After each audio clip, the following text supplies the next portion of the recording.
নমস্কার বন্ধুরা, কেমন আছেন? আরও একটা নতুন ভিডিওয়ে আপনাদের স্বাগত। আজ বানিয়ে ফেললাম চিড়ের পিঠে। তার জন্য উপকরণ হিসাবে প্রথমেই নিয়ে নিলাম 500 গ্রাম রাঙা আলু, 500 গ্রাম চিড়ে। এটা খেয়াল রাখতে হবে যত গ্রাম রাঙা আলু নেবে তত গ্রামই চিড়ে নিতে হবে।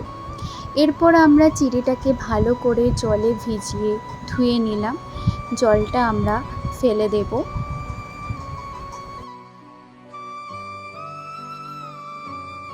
চিড়েগুলোকে খানিকটা ড্রাই করার জন্য রেখে আলুটা সেদ্ধ করে নিলাম। এবার আমরা ভালো করে আলুর খোসাটাকে ছাড়িয়ে নেব, কারণ আলুটাকে মেখে নিতে হবে। যেহেতু আলুটা গরম ছিল তাই স্পুনে করে প্রথমে একটু প্রেস করছিলাম, দেন আমরা হাতে করে মেখে নিয়েছিলাম। এরপর চিড়েগুলোকে ভালো করে ড্রাই করার জন্য আমরা ভালো করে ওটাকে অ্যাবজর্ব করে আলুর ওপর রেখে দিচ্ছি, কারণ চিড়েগুলো জল থাকলে সেটা অসুবিধা হবে। আলুর ওপর রেখে দিচ্ছি কারণ আলুর সাথেই চিড়েটাকে মাখতে হবে। তো এরপর আমরা আলুর সাথে চিড়েটাকে ভালো করে মেখে নেব। এরপর আমরা প্রয়োজন মতো নুন অ্যাড করলাম। এবার আমরা হালকা করে এটাকে মেখে নিলাম। নেক্সট আমরা এর সাথে চিনি অ্যাড করব। আমরা এটাকে প্রয়োজন মতো অ্যাড করছি। আপনারাও যতটা মিষ্টি খান, খেতে চান, সেরকম পরিমাণেই চিনি অ্যাড করবেন। এবার এটা ভালো করে মেখে নেওয়ার পর আমরা এটার সাথে সামান্য পরিমাণে ময়দা অ্যাড করলাম, যাতে পিঠের কোটিংটা একটু হার্ড হয়, পিঠেটা একটু মচমচে খেতে হয়। এরপর আমরা কড়াইয়ে সাদা সানরাইজ অয়েল দিয়ে গরম করতে বসিয়ে দিলাম। এরপর আমরা পিঠেটার শেপ দিয়ে দেব। তার জন্য হাতে একটু তেল মেখে নেওয়া হলো, যাতে পিঠেটা হাতে শেপ দেওয়ার সময় চিপকে না যায়। এবার আমরা আমাদের পছন্দ মতো একটা প্রদীপের শেপ দিয়ে দিলাম।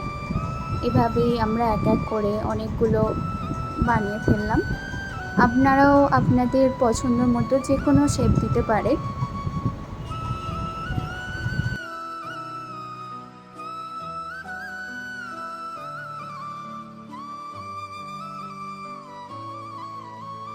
মোটামুটি অনেকগুলোই দেওয়া হয়ে গেছে, আমাদের মোটামুটি প্রস্তুত হয়ে গেছে শেপ দেওয়া। এরপর আমরা এক এক করে গরম তেলের মধ্যে এগুলোকে ভেজে ছেঁকে নেব।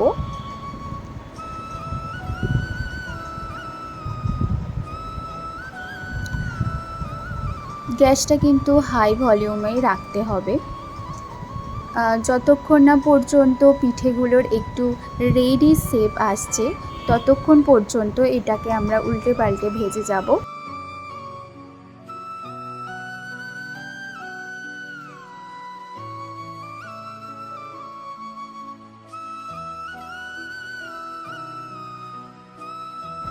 পিঠেগুলো হালকা রেডিশ হতে শুরু করে দিয়েছে।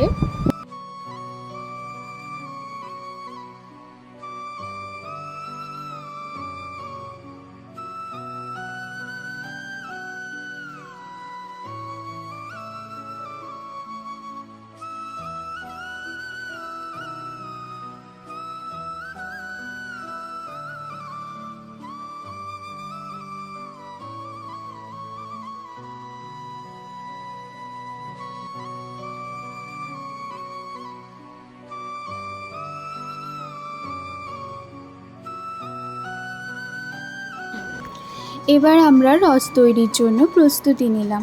প্রথমেই আমরা 1 বাউল জল অ্যাড করলাম, এর সাথে 1 কাপ চিনি অ্যাড করলাম। যতক্ষণ না অবধি জলটা ফুটে যাচ্ছে ততক্ষণ পর্যন্ত আমাদের ওয়েট করতে হবে। এবার এটা মোটামুটি প্রস্তুত হয়ে গেছে। এটাকে আমরা একটা কাঁচের পাত্রে ঢেলে নিলাম। একটা জিনিস খেয়াল রাখতে হবে, রসটা কিন্তু কুসুম গরম অবস্থাতে থাকলেই পিঠেগুলো তার মধ্যে ভেজাতে হবে।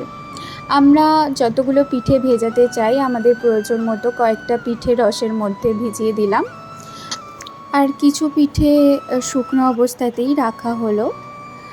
ধন্যবাদ সবাইকে আমাদের এই ভিডিওটা এতক্ষণ ধৈর্য সহকারে দেখার জন্য।